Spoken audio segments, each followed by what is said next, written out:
Welcome to the Everything Actioncast, the official podcast of everythingaction.com.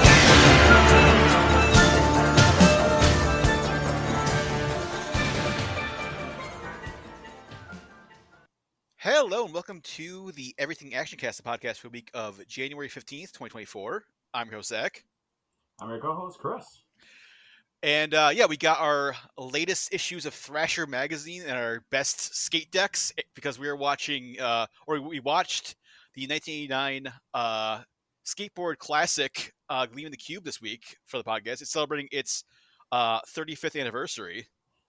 Yeah, a relatively popular movie at the time, but just not respected as it ages. I don't know. It wasn't popular in time. Like it was actually like a limited release when it came out in 1989. But it became like USA Network like showed it all the time. It was like a huge VHS movie. It basically kind of slowly became like a cult classic, and it kind of became like a skater classic. Like skateboarders were watching it because it has a ton of actual skateboarders in it, including the one and only Tony Hawk. Did he do most of the stunts? I think this is mostly like a Tony Hawk movie. I think he did a bunch of stunts. I know, I think there's like a bunch like one of the Z Boys, like that crew, like the OG skaters, like it was like the technical advisor, like Rodney Mullen's in it. There's like there's a ton of like Mike Valley, like there's all these like actual like skateboard guys. The Bone Brigade is in it. The lead singer of the Aquabats is in this. One of Brian's friends. Starring Christian Slater and Stephen Bauer, and huge year for Christian Slater in 1989. He was in Heathers, and then he was in The Wizard and Gleaming the Cube, all in 1989. And definitely Heathers was the big one because that was the one that definitely kind of like was starting to shoot him up. Like The Wizard and Gleaming the Cube are like now they're like cult classics, but they weren't really that big a time. But then the year after, Pump Up the Volume, and then after that, it's just like it's all uphill for Christian Slater. Yeah, I feel like this was filmed earlier than released around that same time, because if you told me this is the year a few months after Pump Up the Volume, that's crazy. Well, it was like the year, like Pump Up the Volume was the year after 1990. Right, but like in filming terms, because he matures vocally a lot better in Pump Up the Volume. This had to be like early or like sometime in like 88, and then came out early 89.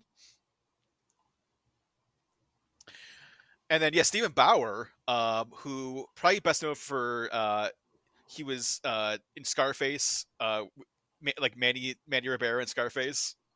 Scarface's right hand man. Yep. And then he was he's Don Eladio in Breaking Bad recently in Better Call Saul. He was in Ray Donovan. He's been working the entire time. But the 80s was like the big breakout for him, because Scarface was just like his big breakout role. Yeah, but the weird thing is that if you watch the trailer, which I think the trailer for this movie is like what kind of like made us like want to watch it and then fall in love with it, because the trailer is like so like insane with just like the phrasing of like how they like phrase things and like the way it's cut and everything. But there's a weird in the trailer where for like Stephen Bauer, because they say like Christian Slater of Heathers and whatever, like some other movie, and then like Stephen Bauer, but and I forget what they like say he's from, but it's not Scarface. It's like some obscure like TV show or something, or like I don't think it was Hill Street. Like he was on like Hill Street Blues for like one episode, but it's like, or like maybe a couple episodes of like Hill Street Blues. I think maybe that's what they said, but they don't, the trailer doesn't like what you think they would like kind of credit Stephen Bauer for. They don't credit him for. But yeah, both those guys co-star. Tons of skaters, also, and then tons of that guys. Like this is like a that guy movie. Like there's a bunch of guys that you just like look at. You're like, oh yeah, I've seen him like a million things. Yep. Including the main bad guy, Richard Hurd, who's in like he's like you showed up later. It's like Seinfeld, and a bunch of other TV shows. Like Christian Slater's dad is played by Ed Lauter, who's like also just like in everything. Yeah, Ed Lauter was interesting because I figured he'd be the cop. He usually is, yeah. Yeah, so he's either cop or the hard ass like coach or neighbor, and He's a not he's a real estate agent either or an real estate accountant. or insurance. I think he's an I, actuator. I think Christian Slater's mom is a real estate agent, and then he is like the accounting side of that company. Like it's their own business, or like does something with like accounting or taxes, or like so. But something that Christian Slater as a skateboarder is like very like Against, yeah, yeah, like you're part of you're the man. You're like you're working you're for the the man. Yeah, establishment. yeah. But Mortgages, f mortgages. yeah, what's like the plant's not even gonna be here in 30 years. So why do you even care about what happens? Like we're all gonna get nuked, man. But this is like '89. If you told me this is anything earlier where they didn't know about like the Cold War and stuff, I'd believe you. This is like after the Cold War. Well, yeah, like the Berlin Wall. Well, I guess it's pre like the Berlin Wall was gonna like when it fall in like later that year or something. I think in November '89 was Berlin Wall. Okay. when it yeah like November '89. So like this movie came out like the beginning of the year, and then like the end of the year the Berlin Wall fell, and then like it's kind of like yeah the end of the Soviet Union. So if Christian Slater's if he just waited like a little bit longer, he would have been like oh okay Time to get that haircut. yeah. But yeah, let's jump into the movie, and it starts out with a like just it's such a like signifier. This is like pre 9/11. Like they're like because like Oh my god. Yeah. Christian Slater and his crew are skateboarding just like un unsupervised, unaccosted like around a like private airfield, just on the tarmac right next to planes, just like Active planes. This is an active active planes. airfield. Yes. I don't know how they just walked onto this tarmac and are just skating around, and then they I don't even think they bribe a guy or like they because like it's They did. yeah they pay him a little bit of money to like fly them over Anaheim and then to like spot like abandoned pools they can like skateboard in. It's clever because at the time you just had to like I guess drive around and then peek over fences and hillsides to see Yeah, which houses had empty pools. but do you think is this something they do like all the time? I mean, this is ass expensive. This is '80s money. Yeah, I don't know how much they bribed him to find a free pool to skateboard in. I feel like the money it takes to bribe someone to show you fly like you empty charter pools. basically charter a plane. I mean, even if like the guy is like, all right, I don't because he's like against it, but they're like, oh, we'll pay you. He's like, fine, all right. Okay, because I get the charter time. It's still airfare fuel, like, Yeah, and someone's then got to pay for gas. Yeah, when they get someone's back. got to Yeah. pay for the maintenance and for the. So I'm like, how much do they give him? I think it would be cheaper just to like go to a skate park at this time. I mean, Like that this was, isn't the early time where like skate parks weren't popular yet, but like they had skate parks. yeah. But they do find an abandoned pool. It's like they land and then they somehow are able to remember where that was and like get there. And then they're doing classic like uh like street surfing, which is like that's like the early style of like the Z boy style of skateboarding. It's like like surfing in pools basically. Um, one thing I love about this movie is that like they show like every style of skateboarding, like especially like Christian Slater, like Brian is like an expert in like every style of skateboarding. He's like it's this like pool kind of like street surfing, downhill later on, like flatland, like just like regular like ramp stunts. Like he's like all around like he's an expert in every style of skateboarding. Is it implied that everyone in his crew is like that, or just him? Yeah. Well, I mean, we don't really see a lot of like the other guys like doing a lot of skateboard, like because we see a ton of Brian like angry like footloose skateboarding later on, like when he's doing like flatland tricks, and he's like the downhill chase later on, so he's doing like full on like downhill racing style skateboarding. But I mean, Tony, I mean. Even like Tony Hawk, I don't think Tony Hawk is like he's not like a flatland guy. He's like a like a ramp like vert guy. I feel like you like there's like it's very rare to have like someone who's like an expert in like every single possible style of skateboarding. That's true. I mean, this is a stunt team that basically does everything. Yeah. But yeah, but yeah, one of the crew like cracks their head open like on the side of the pool, and then the homeowners show back up and like, and then the police show up, and then I love the owner was just like, "Can I sue them? Can I sue their parents? Can I sue, like can you sue me?" Oh, that guy ran like shotgunning everything about what was going on, like the cops, the blood, the Yeah, how much it would cost to clean, the sue thing. mm, Like that guy seemed like a 1940s like radio like character. yeah, You're in my pool, say, and I don't like this, say. Like he had that monotone. It's a fun one bit character because we never see this guy again. no. But that's how we're introduced to Stephen Bauer because he's like one of the cops to show up, and he like basically just lets them all go. He's just like, "You damn punks, get out of here." I But was I was like you once. what friend did like a head injury? I don't remember. Was I know it's one of them, but it was just was it some dude. was it Yabo? Who's like his main like Brian's main friend who like Maybe lives in like the get some bunker under screen his time. house. I mean, out of everyone, Yabo's got like the healthy family dynamic. Oh yeah, totally. It's like it's weird because like he has a healthy like yeah they're like having family game night, but then he like lives in like a bunker under their house.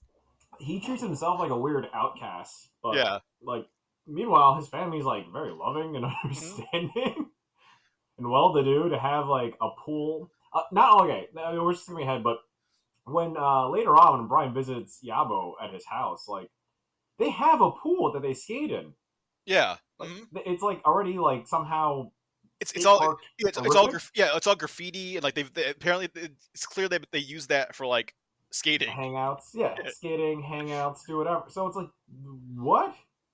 I guess maybe like a fresh pool is like a cool like a better surface or it's like faster cooler like skateboarding on it or something. I guess. I just think that was odd. I just thought these kids were maybe not well to do, and then you find out no, they're very well to do. Yes. They're just really punks. They just Mm, really like trying to live yeah. the punk style in LA. But anyway, yeah, I do like the explanation to explain Brian's character, but then I forgot how the brother gets introduced. Hmm. It's so like quick cut because they don't explain like, oh, why aren't you more like your brother? Blah blah blah. Like they don't say that at all after the police incident. Brian just goes in his room, and then there's an Asian guy, unexplained at this point, just like throwing shit at him. I'm like, Yeah. what? And I love that the room is like you can basically like it's like a literally like a invisible line like separating the room where it's like Brian's half is just like all like Thrasher magazines and like posters of like like punk rock posters and like Vin's side is just like super neat like Very, all of his very, like yeah, textbooks like very preppy. yin and yang yeah Yeah, it's the odd couple. Essentially, yeah someone in the writing team was like, I want to do a international odd couple, mm. and we need to make them live together in this one room in this big house. But so Brian's family adopted Vin at some point um No, and Vin got adopted when they were both 11. yeah It's mentioned that when at 11 they're like, oh, do you remember when like we got him at like when you were 11? Like mm. it's some throwaway line, but yeah I still can't figure out because like they mention that. So like okay, all right, not to drag. Do are they the same age? I mean they're in like the same grade so I would have to imagine yeah they're like the same age Okay, because Brian's supposed to be 16. yeah No one looks their age in this whole thing. Like, so I mean, not to insult, but then I'm like, he's born in the. I mean, the spoiler alert when Vin's dead, and they mm. look at the tombstone, it's he's born 1970, so like Vin is supposed to be 19 because his tombstone says 1989. That's the year he died, but on the tombstone it says 1970 when he was born. That's because not like he's in college. Like he goes, Exactly. he's going to like Exactly. they're going to the same high school, and like he has his girlfriend Tina is like in their same like they're all in the same grade. It seems like So is Vin like no? Vin's the older brother then. must be yeah So like that's all I'm like I'm maybe when like Brian was 8, Vin was 11. Like that kind of makes sense. I don't know. All I know is that like then in that case, like Vin's only been in the country for like 8 years, nine, going on nine, and he's doing like accounting for this place. Well, he's like he's like a straight A student. Like he's very studious. Like he's like Yeah. his parents' favorite because he's like the good son. But it's kind of crazy because then it's like, oh no, I get like not that it's bad to favor one kid. You know, it sometimes like some kids are just born bad. Mm-hmm. But Brian's just a rebel that really needed like an after school program or something. It just doesn't make sense how like they one became this way, the other one didn't, and then it's not like they like I do respect the movie for not making it too obvious. It's like it doesn't matter that they're not like blood brothers, but they are by the how loving their family is. But you do not see that in the beginning of the movie. It is just like the mom is the only one who like loves Brian. It's such a like, oh, I get why Brian does this. Yeah. But yeah, so Vin works at a well, I don't think he works like for the video store. I think he works for like the like charity that the Colonel Track runs, who's like is also like his like Vin's girlfriend's father, Tina. I And think then Seeker girlfriend. well, I think the Colonel doesn't like he like wants her like there's a thing where later on where like it's like oh Tina can't date American boys, but Vin is Vietnamese too, so that's fine, I guess, or something. But that's the thing. It's like it makes it seem like then Vin never met the parents formally. Like as like I'm dating your daughter. Yeah. It seems more like oh you're coworkers and friends, but not the way that Brian kind of like skips that line. He just sort of leapfrogs later. But Hmm. that's why I think it's weirder because even when Vin's in trouble, the Colonel never goes, "That's my girl. That's my daughter's boyfriend." Like never. Like he doesn't acknowledge Yeah. that fact. He's it's like he's a good boy. Yeah, but yeah, where do you think they went? Where do you think Vin and his girlfriend went when they like went on a secret date? I Like to the video store? let's go rent a movie from your dad's store. Yeah. Yeah, the Bad Business was interesting because I kind of paused to make sure what I was looking at was it's a like half of it's a video store, the And it has other half is it's like like an electronics electronics. store. Yeah, Yeah, there's like video cameras and like TVs and stuff. So it's like it's like a video rental store or it's like a video like supply store or something or like I mean a lot of the tapes are probably from when they filmed in like a Chinatown or little Tokyo in LA just to like have the set prop or a little Saigon. There's little Saigon. I'm sorry, well, that's a real place. yeah, I think it's all in like Anaheim, like that Anaheim kind of like Yeah, I've been to little Saigon. yeah, I think it's in the Um, area, yeah. so it I get the video stores in those Asian communities. They pretty much have to make bootlegs because like I went to Asian video stores where basically you get one real VHS copy from China or Hong Kong or some Yeah. place, and then you basically have to do making like duplicate VHSs in order So to like. it's like the Colonel he's already doing like an illegal business with like Oh the yeah, video store and then he's like got yeah, a secret illegal yeah. business. Because if you look at the VH tapes, they're not in English. They're Yeah. all like foreign movies, or they're American not they're American movies that they have to send away so that they can like get subtitles into the VHS through like a digital company that is not in America really.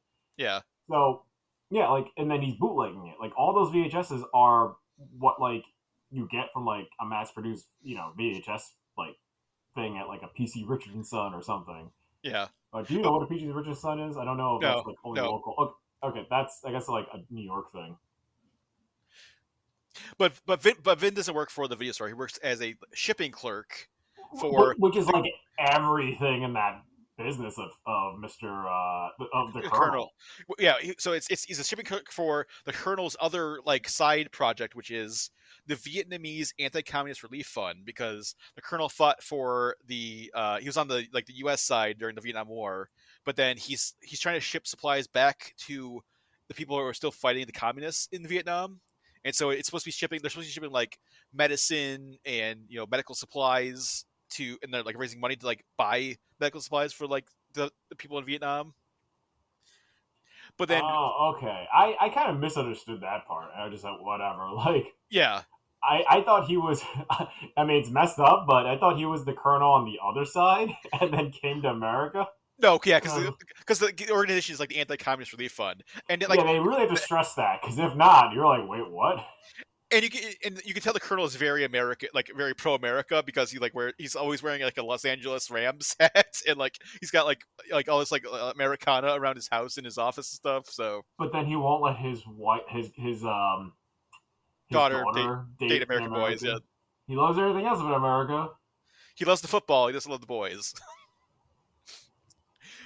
But yeah, but Vin uncovers some like weird inaccuracies, and like I think it's like in the dollar amounts or the like weights of what they're shipping, and he like kind of writes down a copy and like kind of questions the colonel about it, and he's like, "Oh, that's weird. That's probably just an error."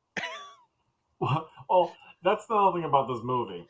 It, I mean, it's brought up quick as if it's gonna be more of a like forensics accounting kind of trend. It's Yeah, just one scene where Vin does, I don't know, quick arithmetic between like something like it's some like big number that equals then like 5,200 pounds. Like it just that's the number he just writes down. yeah. I think it's like it's the weight, like it's the weight of like if it was just like medicine or whatever is off of what that should be for these like shipments that are going out. Yeah, but it's not like he did some crazy algebraic like forensics accounting. It just Yeah. seems like, I saw the supplies. He did the calculations of the weight and goes, yeah, that's not right. Like you're getting more for your shipment. So like, what are you shipping? Mhm. But it's it's funny to think that this guy, the whole operation is foiled by a high school kid's accounting.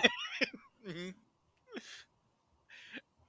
Well, like two high school kids. Like first, because Vin uncovers the inaccuracy, but then is as we mentioned, he's killed. Which we'll we'll dive into in a second here, but then also like later, like obviously Brian, the skate pug, also like just unravels the entire organization. Wait, but and also to that, like two brothers bring down this organization, Yeah, and it's not like Vin has like a completely different last name. It's like Kelly, and and I Kelly. guess Yeah, because they're bringing on the fact that they don't look like conventional brothers, that's like the only thing that like the Colonel's just like, oh, that's weird. Like, yeah, you know what I mean? Like he's never like, oh, like your brother died, and now you're trying to hang out with my daughter. Like it never fucking clicks for him. Well, that's the other, like we should mention, like that's the other like crazy thing about this movie is that you would think, it's coming out in the era of like Rad and Thrasher and all these other like movies that are like just straightforward. It's like, oh, Rad, it's about a big dirt bike race. Thrashing, it's about a big skate competition. And then this, you would think like, oh, it's about like Brian wants to be like a pro skater. He has to like compete in this like contest or something.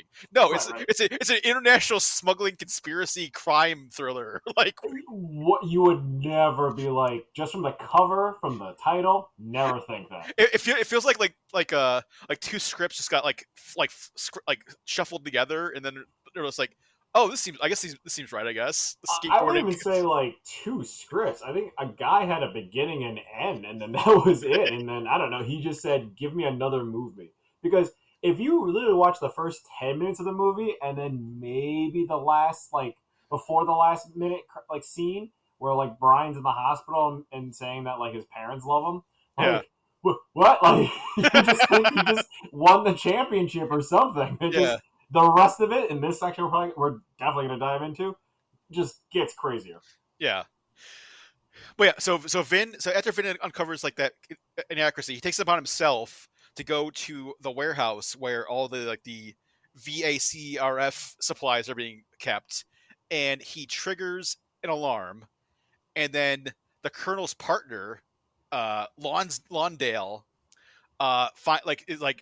like captures him, drags him to like this like shady hotel that's like, would you say like two doors down from Disneyland, Chris? Okay, you're asking that Like the the Atomic Hotel. warehouse. Well, no, like the hotel they bring Vin to after they capture him at the warehouse. Like Oh yeah, no, it's like two like you walk like 100 feet up the road and you're at Disneyland. it's well, you're at the like Disney Parking Land lot, yeah. sign parking lot, at least the parking lot. But for some reason, wherever that hotel is positioned, you can see right into Disney World as if you're on property. like Yes, Disneyland. Like it's the Matterhorn is like out the ridiculous. window. Yeah, Vince getting Like, murdered, and you can see like the Matterhorn outside the window. but like I've been to Disneyland and World a lot. Very few rooms have a great view in the theme park like that, where Yeah. basically someone on an monorail can look right back at you. Well, So yeah, the entire hotel got demolished for it's California Adventure now. yeah, and like even I stayed at the California Adventure, but they expanded further since then, Mhm. and there's no more monorail. I think they got rid of the monorail in Disneyland. I think they have it like a train. I don't know. I gotta look it up again. It's been a while, but Yeah. it's just wacky to think that what shady business they're gonna do with the Atomic Hotel. Like, why would you pick this place? All hotels to like pick. Yeah. There's probably that. It's still a tourist trap, so like that place has to be packed. They're I gonna think hear you. I think there's some sort of like if you look on the sign in the movie, there's like some sort of convention like in town, like it says like welcome something. So there's like a bunch of people are coming in to like stay at the hotel or something probably. But I think that's like a week or two later. Yeah.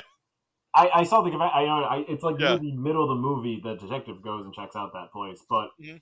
I mean, it's like there's no off season in that area because Anaheim is like great weather all the time. So people want to be in that, and that main strip is busy. Mhm. So they're just doing nefarious shit. Again, just boggles my mind. It's like, hey, do you want to do like some crazy illegal thing? Hey, let's go to like Six Flags and just like hang out at that local hotel. Yeah. Let's stay on property and that's Berry Farm and like Let's pay an extra tourist fee. and I also love like so Bobby Nguyen who's like the one of the henchmen who is like see like is I think he like he works in the video store too, and like he like kind of is like the first one that reports to Lawndale, like, hey, this other guy is like looking into our stuff, and then Yeah, I love that. I love that he is like, oh, I've done this a bunch of times. I've strangled guys with like a wet towel a bunch of times. like, Like, what is up with your life, Bobby? yeah, well, Interesting thing about Bobby, the actor that played him, he's yeah, also in Big Trouble in Little Chinatown hmm as Rain, the guy that secondary looks like Raiden from Mortal yeah, Kombat. yeah. But yeah, I totally unrecognizable. I just couldn't figure out like I've seen this guy, I don't know where, and He's you know not what's wearing crazy? he's not wearing a crazy costume. He's just wearing like a Not wearing a t-shirt. crazy Yeah, costume. I thought he was maybe like a slightly older teen, in this because he seemed kind of like teen adult. But then yeah. I find out like yeah, like Big Trouble in Little Chinatown came out 3 years prior to that. I'm like Jesus Christ, like like the actors look totally different. It's like I'm just like this being like an immoral thunder god guy, and then trying to beat up like a high schooler with a towel. Yeah, yeah. Like not well. That's sort of I guess it's sort of like a twist on like waterboarding. But it's like a wet towel. It's supposed to like No, it's just water strangling. Not even yeah, waterboarding make you drown. This is just I'm gonna choke you out with a wet towel. yeah. I'm not So sure that's a thing. so even though he said he's done this a tons of times before, he accidentally kills Vin, and which in the trailer is like like what my favorite line in the entire history of trailers. They show the scene of him getting strangled, and they're like, and then one day his brother died. It's like he didn't trailer guy. He didn't die. He was horrifically murdered. One day his brother was murdered. Like Yeah, correction. yeah. And then they hang him in like the bathroom from like the shower to like make it look like he killed himself in this hotel. How strong is that shower? Hmm. Like that he hung himself from. I don't know how they tied a rope or how in supposedly you were having a rope around that shower frame because like you open a shower door incorrectly, like it breaks. So I don't know. Imagine about hanging on it or how light is Vin? Vin, yeah, But yeah, he is found by that unfortunate maid who like opens the blinds, stares out Disneyland, like great job, like like yeah, she yeah. Another beautiful day in Anaheim. yeah, and then turns around and it just ruins her goddamn life. Hmm. So yeah, so obviously the Kelly family's devastated, and then Stephen Bauer, Detective Lucero, is in, like kind of like heading up the investigation, but like they don't. No one seems convinced that it's murder. They're like, oh, it is like there's no evidence there's any foul play. It's a suicide. So, but yeah, so Christian Slater, Brian, it takes it upon himself to start investigating things. He finds Vin's like handwritten like like the note he took to like that had like the discrepancies in the weights, Yeah. and he starts asking people around like the video store, that kind of neighborhood, like can anyone translate this? And then he runs into Bobby Nguyen again, and like Bobby Nguyen chases him in a car, and then uh Brian hides in the back seat of Bobby's car, and then they go to a meeting in like an orange grove outside of Anaheim with the Colonel and Lawndale, and uh, they just keep escalating things. Like they're already in like kind of like hot water. They just like put themselves even deeper in the hole because I think Lawndale's the one that kills Bobby. Like they have like a scuffle, and then Bobby pulls a gun on them, and then like the gun goes off and kills Bobby. Okay, so Richard Hurd, Yeah, the actor that plays Lawndale, he just does not have a mean look to his face. It's just the way he even like shoots Bobby and then is just like burnt out. Like he just does not look like he's right for like the villain role. no, yeah. I mean, he's definitely a lot of his stuff he's been in is like comedy stuff. Like he was on Seinfeld. He's like George's boss at the Yankees and Seinfeld for like a lot of episodes. He was in uh like Private Benjamin and like Planes, and Automobiles. Like so yeah, he's definitely a weird choice for like the heavy like bad guy of like Gleaming the Cube. Because if you told me this is more like a kids movie where he's just like a greedy businessman or Like a Three he Ninjas or steals something. Yeah. not even Three Ninjas. That's like too violent. I'm talking about just like he has that face for like a kids movie, like a Yeah. like I'm gonna no I'm gonna punching. I'm gonna demolish the community center because I'm he's a Yeah, rich like businessman. Like, he feels like the kind of villain that like a dog should stop. yes. In this one, there's straight up murder. Like Oh man, yeah, but like Bobby gets shot in the head, and like the blood splatters all over the window in front of Christian Slater, and Christian Slater's like, oh shit, like because then like Mr. what was his name? Lauder. Lawndale. Lawndale. Lawndale shoots him like a cowboy, like a headshot from down below, like Yep. perfectly, and he just holds that pose, and he's like, "Oh, it was an accident." And I was like, "I don't think that's an accident, man." Like, Yeah. I get forensic like blood spatter analysis and all that didn't come far in detective work in '89, but yeah, like I get why Lauder was just like, yeah, I'm going to like super jail, like if I tell like the cops. So he panics. But yeah, somehow Brian managed to, like he managed to like get back to, you know, home, and they gets the police out there, but they're like, there's no evidence. The car's gone, the body's gone, so they kind of think Brian is just like making things up or like But going okay, crazy because like I said, with that, like there's tire tracks, right? There's let's say just like they like dusted them all away or something. I don't know. I don't know, but I wish there was a scene to kind of explain how the evidence was hidden. Besides, he drove the car away. And then they make it like they buy a ticket in like Bangkok or something to make it look like, oh, he fled the country. Yeah, and it's like, oh, like we found Bobby because possibly some other Asian guy. Someone bought a ticket under his name going to Bangkok, so he's gone. Like, He wasn't here. Like, so that's why I was like, I kind of want that to explain to make it gaslit Brian better. Besides, Hire was like a bad influence already, like in the beginning, and now it's like now you're just being like a psycho trying to get attention for this because his brother died. Like they kind of do play it up worse about that. I mean, not that worse, but in the like no one believes you kind of speech, but like there's a lot more cops that come the first time. Like a whole squad shows up. It's like 4 cars and like backup and a partner. And I was just, and this I was like, oh, like, and then he gets less and less cops. Like as he tries to flag more people. Yeah, everyone basically just gives up except for Stephen Bauer. Stephen Bauer's just like, well, I guess I'll keep doing it, but Yeah, but I get like everyone else didn't believe him in the initial. I guess they did so much that they all came to check out some dirt. But yeah, because it's like, wait, where's Brian's parents? You just can't show back up to a crime scene without your parents. yeah. I just think also the same cop that was investigating the death of Brian's of Wen, and then it's the same cops that show up for Brian. Mm-hmm. I don't think that's how policing works, but I get it. So Brian's next step is he's suspicious of the colonel now because he saw the colonel talking to Lawndale. He doesn't know who Lawndale is. He just knows there's like another guy with the colonel. And so then his plan is I'm gonna like go undercover basically, and like become friends with my dead brother's girlfriend Tina. That was his long-term plan. Yep.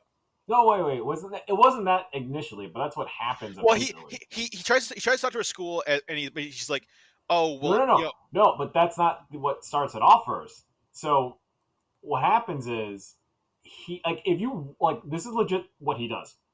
He first has that scrap of paper that he found. That actually I think like he realized something that like his brother said about the him having a bad day leads him to have the piece of paper. He goes to Little Saigon asking anyone to translate what was on the paper. Yeah, and that's how he gets. That's how like Nguyen, like Bobby, like starts like he's on him and stuff. So then from there, then is the like, okay, I need to go check out my brother's girlfriend. But that was that like he never says like this is my last effort. You know, it's like implied that he goes, fuck it, I'll just destroy her life too. Like it's such a like big responsibility for him, and he plays it like kind of like out of desperation, which I feel bad for because he never tells her about that or anything, or it's implied that he did, but that's such a bad like I don't want to talk to you again. Like implication. He also he figures out where Bobby Nguyen lives and then goes to like his apartment. Yeah. But then like Stephen Bauer's there already. Yeah, so another thing is like Stephen Bauer's character is either like really compassionate and like good or like incompetent, right? Well, they heavily imply that like Stephen Bauer was basically like he was like a punk asshole like Brian is right now, and then he turned his life around and became a cop. Just like I was you, man. I was right where you are, man. But you got to turn your life around. I wonder what his sport was. Was it just like I was you, punk kid rollerblading, and then, smashing lollipops, whatever the shit they did in the early 70s? Drag racing. No, was it just drag racing in LA? Oh, that was a thing still. But I'm just thinking, like, before skateboarding, what was the equivalent of a punk athlete, teen athlete? Yeah, there wasn't really like extreme sports, so it's just like you couldn't be a street punk like that then. Probably just no sports. Just like you were like a punk. You're just in a punk band, or just like making fun of the athletes. Wasn't there yet. Or you're just sitting off the side like at football games, like making fun of them smoking or something. Just like just smoking. Smoking was their punk thing. Smoking under bleachers. Yep. And I feel like in the 70s you had beatniks. You didn't have punks. Yeah. Beatniks were like still around from the 60s, and then hippies 60s, beatnik 70s, and then 80s was the punk. That like anti whatever like pop culture group that needs to exist to be the counterpoint before you become the man. And it's funny that that guy Punk went the way of like I don't know, 21 Jump Street, because Stephen Balder is like he doesn't look that old to be no. I feel like in some weird casting, they're like Stephen Bauer was gonna be Brian's brother, and they're just like, no, they don't look that close. So then they just said, all right, what if it was a cop and just played the older brother? because their relationship is sort of like he is the older brother to Brian. He becomes like it's like the Big Brother program. Like he becomes like his big brother. Yeah. So that's why I was like, oh, I forgot that. Like in my head, because the last time I've seen this was years. Also, side story, I watched this movie on like a bigger TV, and you see the graininess of the quality. It feels like this was a VHS rip. They don't have like a proper 4K restoration or whatever. I don't know if they're ever gonna. I think there might be a Blu-ray of it. I'm not sure, but is the Blu-ray just playing a Blu-ray, but the quality just looks like this? I mean, I guess it depends on what the quality of like the like original thing they can get. Like if they don't have like a film to like upres. They have like the original 8mm probably. No, it's only about DVD so far. We need a Blu-ray or a 4K of Gleaming the Cube. So, but I watched it again a little bit on my phone at times, and it just looked better on my phone. The way it was meant to be seen. Yeah, I know. Only because it's such a small resolution, so like you get like a better quality and darkness. And I was looking at it, I was like, huh. Like, I don't want to keep watching this movie on my phone. This is like ridiculous, but it just looked better. But yeah, when they enter that apartment, that cool bachelor apartment. Oh my god! I was gonna bring up like his like he's got like Shokasugi posters and like ninja stars and like the powerlifting women, like it's like not muscular, but very pretty women, like in California clothing. Yep. So I was like, okay, this makes sense, but this is Bobby's place. Yeah. I mean, Bobby did drive a cool car. He had those like that rockabilly car. Yes, like a big ass like convertible, like basically like a Cadillac. Like yep. So like that's when you go in his house and you're like, is this like where what? He just goes home and just like lifting weights and like watching like ninja movies. Yeah, like that's why I was a little confused. So I'm also thinking the movie probably had like a side plot where Bobby did actual martial artist or something, or like is it implied that he was? You should have had like a fight scene with like Christian Slater or something, or like yeah. So because it's like he was the actual one that killed Vinh. So yeah. I feel like he should have been the big showdown. Or you killed my brother, now I'm gonna kill you. Right. Or it should be like the midpoint where like Bobby reveals like something else, something kind of big clue, the next place to go, detail. But no, when Bobby dies, it's crazy because it's like we know really nothing about him. We know even less when we go to his apartment now, and then like we never revisit Bobby again. It's just like whatever. It was just like another like step in like Brian's investigation.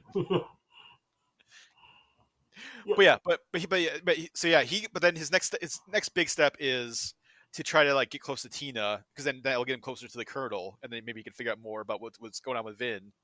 But then Tina's like, well, we're not really friends. Like, I can't like be seen with like someone who looks like you. I was secretly dating your brother. Like, this is weird.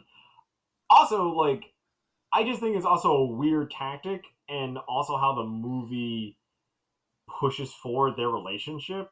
Oh my god! Yeah, not a fan of. So Brian like becomes like a preppy basically. Like he renounces his like skate punkness.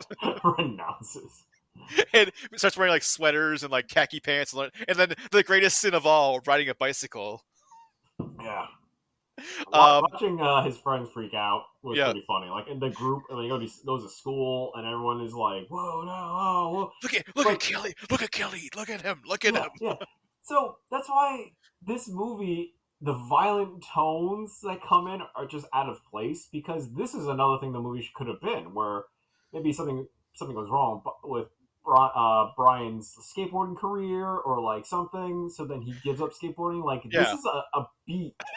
There's a kids movie. There's like weird beats that like if this was like a straightforward skateboard like competition movie, there's like beats where like, oh yeah, this is in that movie, but then it's like no, it's this international smuggling conspiracy crime thriller. And so like we know as the audience know that Brian is putting on a character front. Like he has to go Yeah. extreme with hiding who he is, And like what he's trying to get out what of he's this trying to do. relationship. Is Yeah. yeah. Plus, it's not like skateboarding was something he had to just like give up ever. Like in this look, like he destroys a skateboarding room. Oh yeah, And he rips all his posters out. He takes out his earring. earring, I get the look, I get the hair, you know what I mean. Like it makes sense for your appearance, but he He goes, takes a shower. Yeah. yeah, he goes nuclear option of just basically destroying his whole identity at home. But like you're Yeah. playing a character, you don't really don't have to do this. Some of those posters are gonna be very rare and collectible in the future. Why, Yeah. you know, like what? You know, it's not like he says out loud like I got to put on disguise or like something to declare that basically he is like gonna keep investigating. It doesn't look like it looks kind of different to me because there's a way you can watch that scene where he looks at his brother's girlfriend and it just says, I want her. Like, you know, a whole different movie could be there where he changes his identity in order to like trick his brother's girlfriend. Well, yeah, that's not his Which goal. works, and it works. That's the insane part. Well, it's like that's not his goal at first, but then he's like, oh, she actually likes me. Okay, like, See what I mean? So yeah, it's like, what? No movie, stay on track. Why are you introducing such a bond between them? yeah. Like she's an ends to a mean. It shouldn't be I need to keep learning about you. I could see you do one scene, two at most, and then the stakes are higher when you have to go like get her because you're friends, not secret like double secret boyfriend. Mhm. But through because of all this because of this ruse that he's doing, he does learn who Lawndale is. He does learn about the warehouse where Vin like tricked his arm, and then I'm not sure what Brian's plan was for this, but he goes to the warehouse and causes an explosion. Do you think he meant to explode like basically a warehouse? I We well, don't know how big the explosion was. We just know from yeah the tank that exploded. But again, why does well, I get that it's not super secure because Brian basically out tricks a whole security force. yeah well actually, and then actually before he does cause the explosion, he finds out that like he managed to get it past where Vin got caught. Like he managed to get past it, and then he finds that like there are guns in the like VACRF boxes that are being shipped out. So they're smuggling weapons into Vietnam. That's like their like scheme. Yeah, well, yeah. So the scheme is that America stopped giving support to the anti-communist group Yeah. apparently, and it's up to the relief team to do arms deals. So the colonel is basically paying Lawndale to smuggle weapons into Vietnam for him So to like his contacts in Vietnam. right, right. But okay, so if you watch the trailer, you understand that. But if you've never watched a trailer and you just watch this movie randomly thinking it's just gonna be like a sports movie, where does like this part comes out of nowhere about the whole Vietnamese rearming subplot, or Yeah. then becomes the main plot of this whole thing, where you think the skateboarding is gonna be the main plot. Mm-hmm. Well, his skateboard is his weapon, Chris. That's in the trailer. I get because that's the whole reason that he does the like getting away from Bobby and then his final trick by the end, his downhill racing thing. But Yeah. yeah, it's so crazy because the Gleaming the Cube thing is also referenced once. Which And then is from like a super obscure like interview from Thrasher magazine, and then yeah, it's not even like in the movie they're like, oh, it's like when you're gleaming the cube, you're like at the limits of like the edge of your like your abilities, like you're at the perfect like like I thought it was peak you, of you skate without like thinking, or yeah. you skate with nothing to lose. You're pushing your limits to the edge is what. Okay, only because I forgot that Gleaming the Cube was the main title of those movies. Because like besides the name drop on it, it doesn't really like chime with the conspiracy part. Well, apparently his other title, like the other titles for are A Brother's Justice, Skater Accurate. Die, Okay. and challenge to win again in the Philippines. Yeah, I saw that. The challenge to win again one in the Philippines is another like confusing title that implies that maybe he was the top champion, like a Rocky movie where like Brian was the best and then now he's like kicked out and he's trying all over again. So something that implies like a skateboarding tournament. Yeah. But yeah, Gleaming the Cube relating to this, I get how it makes sense in the last 10 minutes. It was But just like some executive like was like, or like someone like read a Thrasher magazine or something, or like someone like heard that phrase and like, oh yeah, that's like a phrase the kids know, Gleaming the Cube. and no one stopped that executive. That Yeah. went in and got printed. It seemed like something like someone just made up. Like that's like come up with like late 80s teenage like skater slang. Like, but it's very niche because like, is Gleaming the Cube a verb or is it a like adjective? you gleam the cube. Like I think it's an action. Like Oh my god! You're gleaming in the cube. So it's a verb. Yeah. Because then they're describing it as an adjective because now you're using it to describe actually skateboarding to your limit. I'm just arguing that, but like it's such a dumb title that when you think about why they bring it back in for, I mean, because Brian's Gleaming the Cube isn't exactly what you think it's going to be. Well, at least the first time. So yeah, once Brian connects the dots when he I guess goes to that Vietnam festival that he discovers that Lauder is there.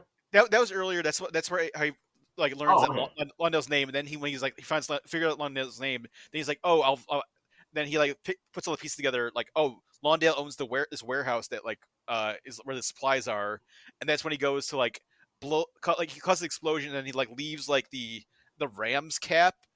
I think his plan was maybe to try to like make it seem like the Colonel was turning on, like had them turn on each other.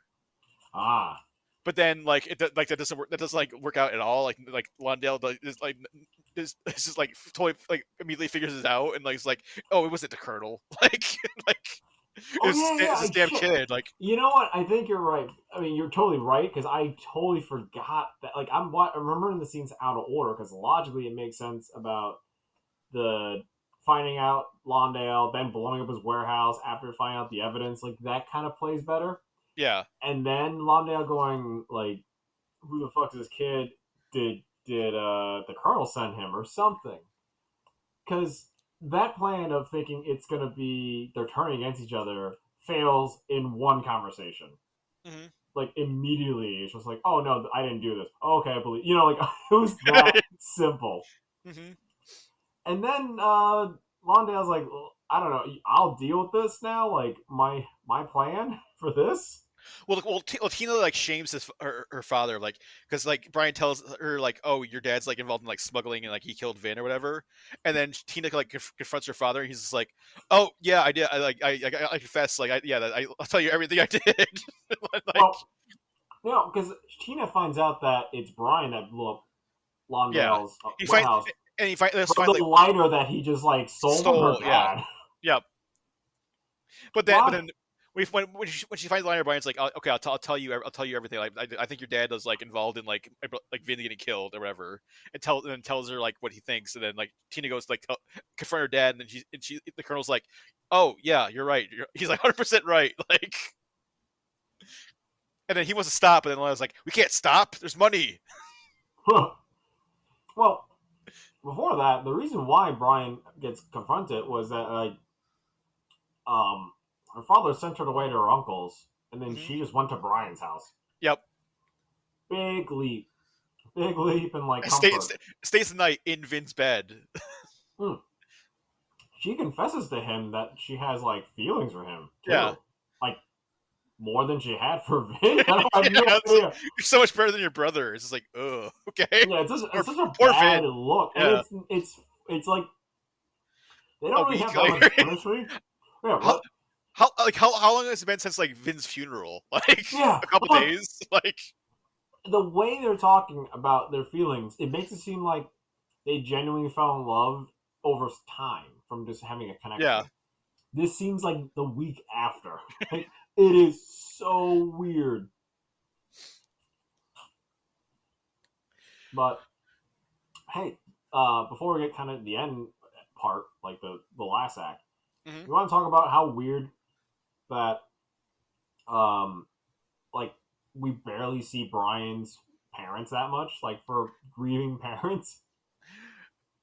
Yeah, there's like the one scene where like Ed Lauder is like watching like the home videos of like Brian being a dick about not playing frisbee, Yeah, and then they have like that heart to heart like, hey, it's like I was a bad dad to you. And he's like, well, I was a bad son, and like, oh, we were both bad. All right, we're good now.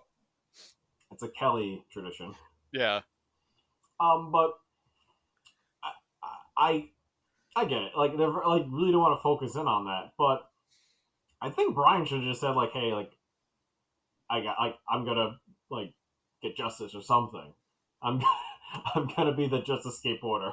hmm He doesn't tell well, his parents anything.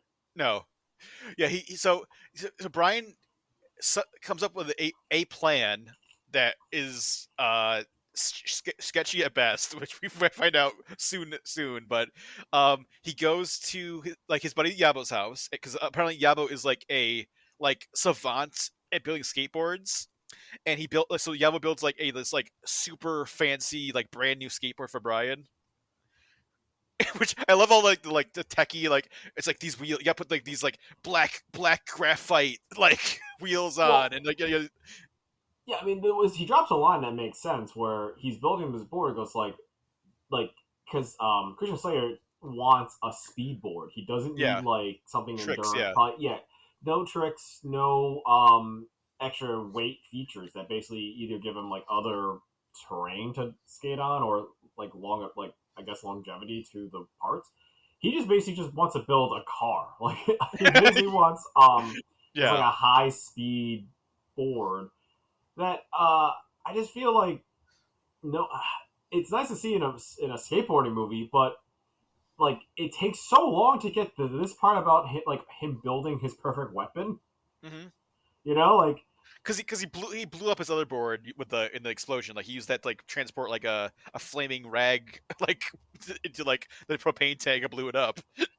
I just think for a premise of telling it that Brian skateboard and him are basically like they share like a giant bond and it's like a symbiotic like not like almost like a Thor and his hammer kind of thing. We do Yeah, not get that at all. It's like, yeah, okay, you're my new favorite blackboard. Like you're my yeah. favorite weapon now. Like probably the skateboard that's gonna snap in two if like used again because they don't, it's gonna wear out from this the how heavy he was skating.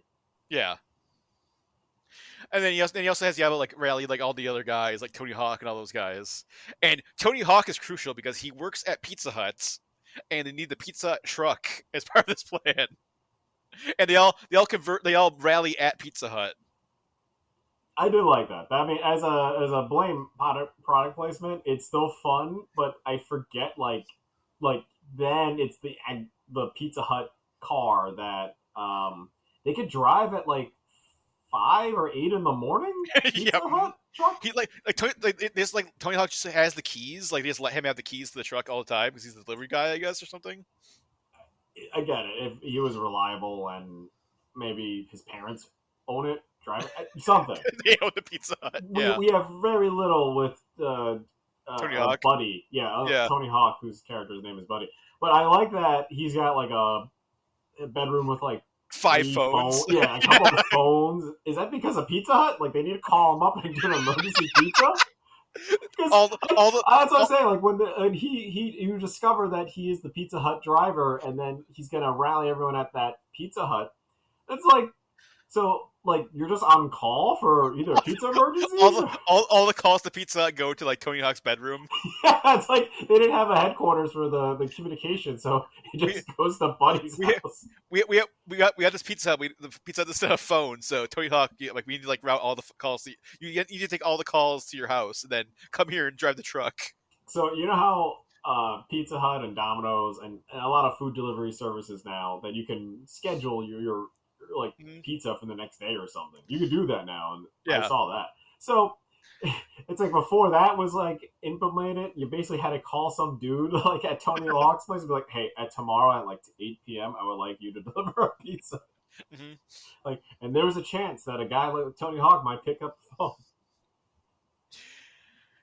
And then the police also figure out what's going on because there's like earlier there was a bunch, like some bikers were like threatening Brian, and he managed to like escape by using his downhill skateboarding skills.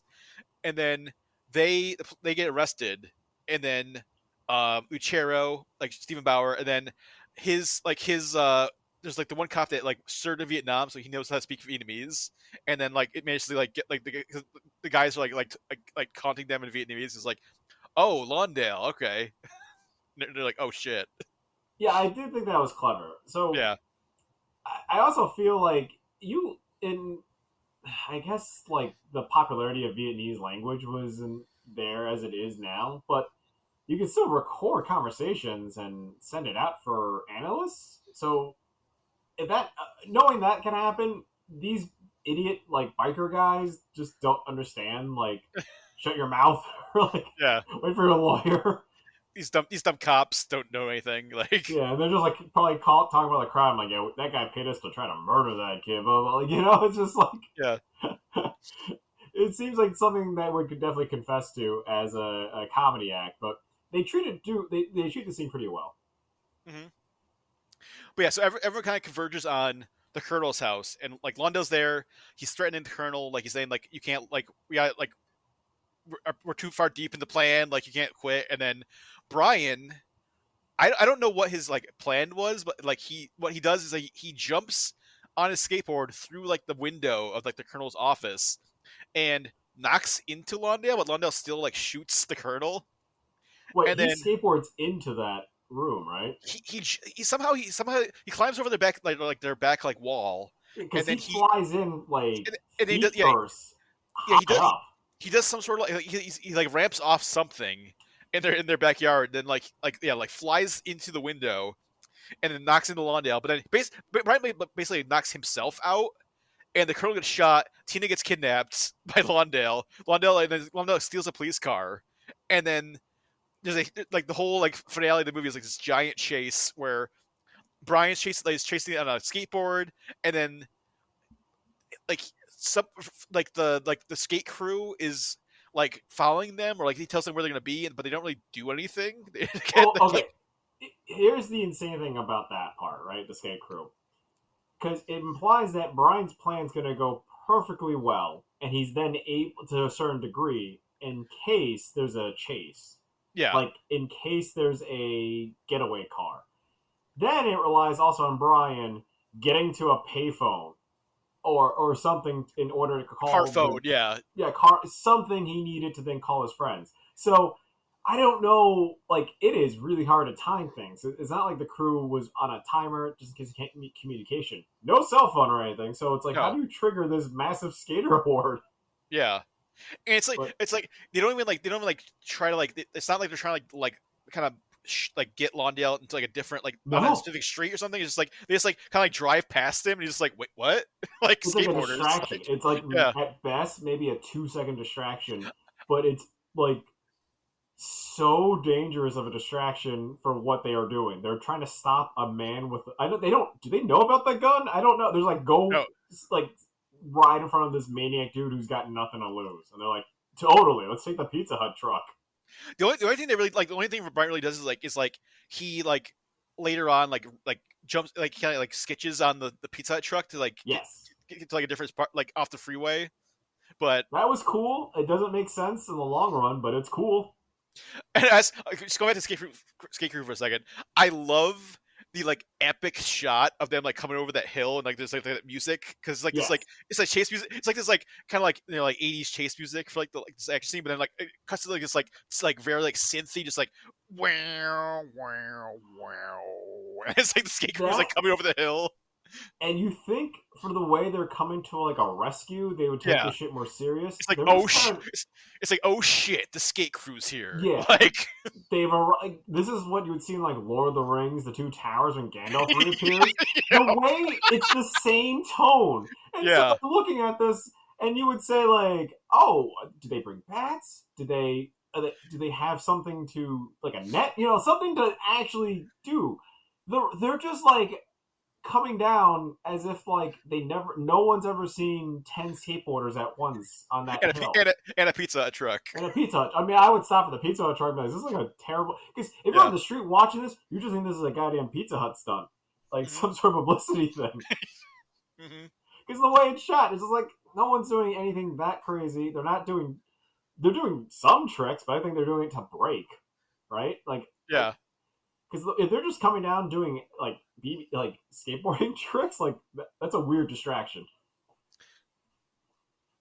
But yeah, it was cool. It's definitely like trailer. They shot that and went, they put it in like that is gonna be in the trailer. Trailer shot, yeah. But they end up on like the freeway, and then Brian is like on the skateboard. He ends up on like the Corvette of this guy who is apparently a Buddy Joe Hooker, who's like a big like stunt actor. He's like the driver of like the Corvette, and then like Brian's like chasing Lon down this down the freeway, like sketching on the back of this Corvette, and then he does the crazy stunt where he slides under a semi truck to get over to the Pizza Hut truck. Yeah, kind of like Fast and the Furious, but for yes, kids. Yep, that's where they got that from. And then. And then I love Brian basically like he's gonna try the same thing he did earlier again. Like he's just like, well, it didn't really work the first time. I'll try to get it a second time, where he's gonna launch himself into the air and like hit Lawndale with a skateboard. I just thought now that we kept using Brian, it's like you could if somehow Gleaming the Cube is a prequel to the Fast and the Furious because it's Brian again. Yeah, and maybe Brian became a cop like he did in Fast and Furious. And he learned about that under the truck skit from fucking doing it once and Gleaming the Cube. Yeah, he Stephen Bauer became his mentor and was like, "Hey, join the LAPD." Like, then one day you'll go undercover as a racer. Yeah, like he had that Californian attitude. They kind of have the same haircut. Holy shit! Did we discover that Gleaming the Cube is a prequel? Yeah. Put it in the universe. Put Christian Slater in the Fast and Furious universe. It's like, I'm the real Brian. But yeah, so Brian does the same, like he basically does the same stunt again. Like he does another jump and hits Lawndale. This time this time it works sort of because he does manage to like knock out Lawndale, but then he also like crashes into like the middle of the freeway and like almost gets hit by a car and then like rolls around. I think he breaks his arm or like sprains his arm at least, and then his what? Well, he's in like a splint or like a cast at the end. So I think he might have fractured his arm. It's something quick because the bigger thing was his leg. Yeah, and he destroys like his the skateboard his weapon skateboard that's like destroyed. But yeah, Lawndale gets arrested. He's avenged Vinh. And then he and Steve Bauer are friends now. Like his relationship with his parents is great now. Like he's in a relationship with Tina. So like everything's coming up Brian at the end of this movie. He gets the girl. His parents love him again. Yep. He put like a dude to jail. He's got a new like police officer mentor buddy. Yeah. But the Tina is like horribly left worse. Like her boyfriend died. Yeah, because her dad died. I love like the off. It's like the offhand because like last time we see the colonel, like he's got shot, but it's not clear that he got killed. And then there's like at the end it's like there's like this offhand reminder like your dad is. She's like, nope, he's dead. Like it's like oh okay. And then like her mom has to make the tough decision to stay in America. Like because like her husband died, and then she's like, oh well, like I guess we'll stay here. Like. The business we depend on to raise, like to live in that area in that mansion, and then cut to some extreme skateboarding, over the credits. Yeah. Brother to brother. I do the sound. Okay, before we end this, but it's like we gotta mention that the opening credits of of Gleaming the Cube. Like, There's a song called "Gleaming the Cube." you didn't know that? No, I knew that. I heard like you hear it in the lyrics like the opening credit song. It's just like "Gleaming the Yeah, Cube." you're like what? What? Because I kind of forget that element completely. So when you hear it again, you're like, wow, they are not hiding the fact that it's called And Gleaming the Cube. I love that like the "Gleaming the Cube" song is just like such like vague. It's like it has nothing to do with skateboarding. It's just like push yourself to the edge, live your dream. Like It it's doesn't like mean skateboarding then. If you hear yeah. that song by itself without any context, you're just like, so what am I doing? The Gleaming what cube? What? Oh, one thing. Before we like wrap up too, I think I mentioned that I love too is just like it's like a musical thing, but like, uh, there's like multiple times where Brian is like like angry footloose skateboarding. Ooh, yeah. Flash dancer kind of technique. Where it's like like when Kevin Bacon's angry and footloose, like he goes like that abandoned like warehouse and just, like dances angrily, and then every time Brian gets frustrated in this movie, like he goes like an abandoned like warehouse and like is doing like flatland skateboard tricks angrily. Yes. At first, I forgot it was like the ramp, and then, which I think is his own backyard. I have no idea. And then, Well, he's in like some sort of like warehouse or something, and he's like doing like all like the pogo, like he's just like he's not a ramp, he's just like doing like these like flatland flip tricks and stuff, and like standing on his skateboard and like flipping around, like doing all these like street tricks on it. yeah, that was interesting, because I guess that really is what the Gleaming, was that the Gleaming the Cube? I don't He, know yet. he was gleaming the cube in that moment because he's like in the zone. Because He's it in the can't be cube like zone. yeah, it can't be that he gleams the cube only at the end. I feel like Gleaming the Cube is him trying to do this. So the whole metaphor for the skateboarding term is that like Gleaming the Cube could be also solving your brother's murder. However, you push yourself to the limit. That's what you're gleaming the cube. That's true. I mean, the movie does. The movie does as much as it can with this goddamn plot. It itself gleams the cube. Oh, this movie is like so extra. Of like they didn't have to like do this whole like smuggling like murder plot. It could Nope. have just been Brian is like a punk skater and he wants to go pro, but then he has to like like figure out a way to like win the skateboarding competition or something, and then that's the whole movie. Well, It's like then the subplot of Brian then trying to win over his brother's girlfriend and then only to get close to her father. That itself Yeah. is a whole movie. yeah. Like Vinh can still die. Maybe Vinh was a skateboarder too, and he died in like an accident or something. And then He Brian died in a is like, skateboard-related accident, yeah, and then it's like they banned skateboarding. it's basically just it's like blood sport or something or kickboxer, but with skateboarding. Oh no, I was gonna go for a whole Footloose thing where they ban like skateboarding or something. Like, Yeah. I was going for that angle because it has that tone too. But Yeah. you can do a lot with the plot. Like the way we just listed off different versions, you can do this. These are movies people will watch. But this version is like the most insane thing they could have done. They could have, but another thing is like they could have also made this available and like I guess like more classic, because if you keep playing this, eventually people will think this is like a great movie, like The Christmas Story. Like like it could have had that same effect if they just played Gleaming the Cube like once a year and just really made it more pop culture. Because is the problem that like skateboarding movies never kind of get mainstream because thrashing, rat, like there was another skateboard. Well, Red is like bikes, but it's still Bikes. definitely in the same vein. Yeah, but it's like, dude, just these sport movies never like get out of a circle. Like they never go places. There was like there's a couple like Disney Channel movies that were like Brink or something, or like some other like I feel like there's a couple other ones. Yeah, again, they never include a murder plot anymore. No. That's what makes it crazy that like, oh no, you can do like a sports movie, but you can include murder, and it's like, whoa. This is the only one that's like a international smuggling thriller that involves skateboarding on top of a popular like generational sport. Mm. So that's what makes it unique. That's I'm like, how come no one's done that formula again? Yeah, like Rad wasn't investigating a murder in the town. Like the formula for these action movies that we do review, it is very classic about revenge or some crazy like reason to bust ass, like someone messed with you. This one, legit, they mess with you, and you're like, wait a minute, this is a revenge movie, like Yes. mystery thriller with a sports attitude. Like it should, yeah, like Christian Slater should be like it's almost like he's like a cop and his like partner got killed, but then it's his brother and he's a skateboarder. It's exactly that tone, and I'm like, wait, what? Yeah, but again, it's still a beloved movie. Like I still enjoy this. This still holds up to us. Yeah, it's great. It's ridiculous. It has one of the best trailers of all time, which is like a piece of art by itself, and then the movie is fun too.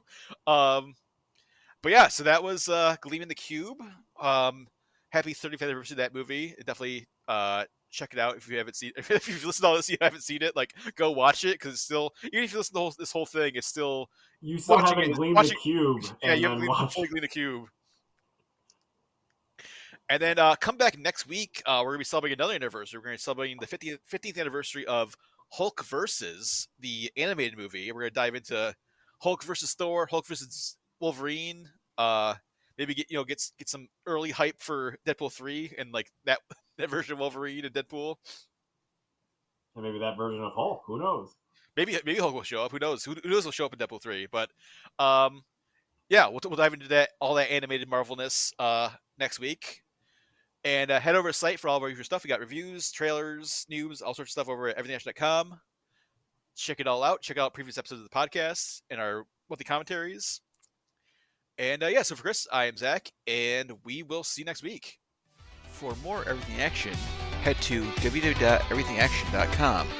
You can also follow us on Twitter at EVAction, on Facebook by searching for Everything Action, and follow us on Instagram at everything.action.